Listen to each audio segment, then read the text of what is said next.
did Gary start in real estate? Well, I've been an entrepreneur since I was in high school, and I had that fever for it, the fever and bug for it. I always worked for myself for the most part, and so I was developing those skills at a young age. I owned a restaurant delivery service in college, kind of like a DoorDash and a Postmates that they have now.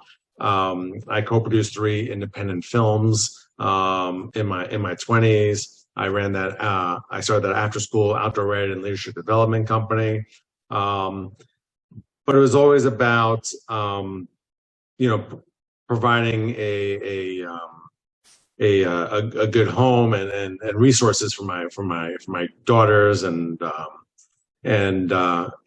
I started investing in 2002 in real estate, and wanted to really go full bore into that. But it was always having a vision and knowing the numbers and trying to create more wealth, trying to build your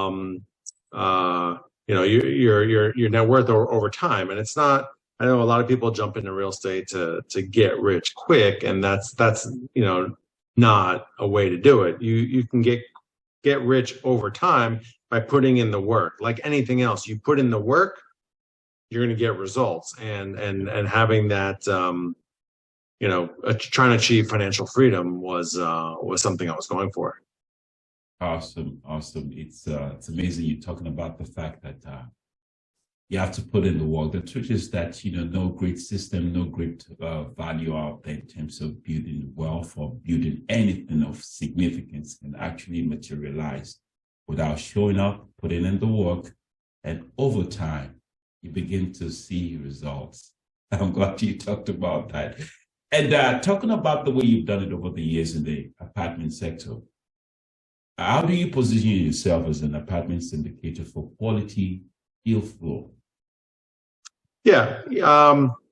So we focus on a few markets. We're not chasing deals all over the country. And with that, we can be experts in those markets. So brokers see you consistently over the years, and you develop a relationship with them. You really understand the market, and they know you're a player. You delivered. When you buy a property, you make it a smooth transaction, and they'll keep coming back to you. So it's like I said, putting in that work, and your investor base is going to keep growing.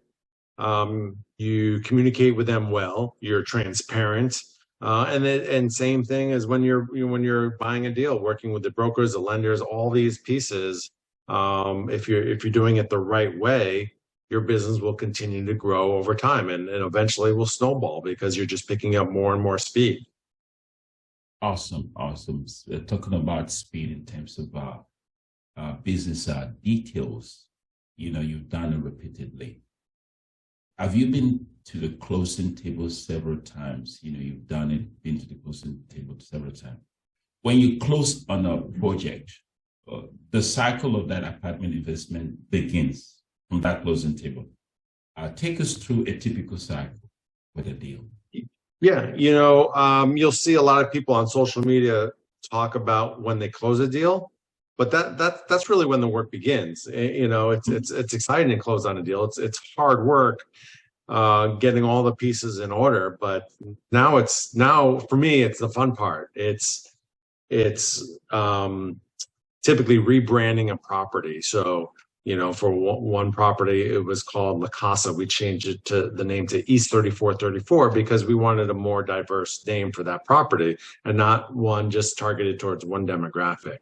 And then we would typically improve the landscaping and paint the property, maybe add an amenity or two, like a dog park or a playground or a barbecue area. Things that don't necessarily have to cost a lot of money, but it's letting the residents know that we really care about them, because we want to create a win-win scenario for our residents and for our investors. And then we're going to work on unit renovations. Typically, we bring on a new property management company for that property.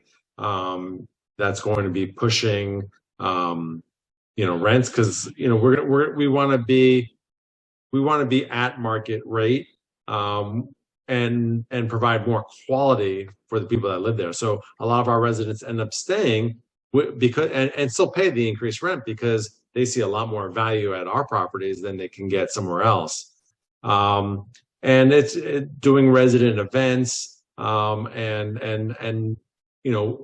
as we go, we're solving problems because nothing goes perfectly. So whatever's thrown our way, there are times when occupancy may dip, or you have turnover, or you have plumbing issues. These are normal things that happen over the course of a cycle, but you're always problem solving. You have your consistent weekly calls to work through those problems, and sometimes you don't have any problems, which is fantastic.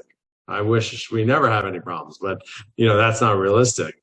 And then over time, you're constantly monitoring the value of your property by talking to other brokers, and you seize the right time to sell it based on if you have loan prepayment penalties, where the market is. You have to evaluate all these different factors to maximize the return to your investors.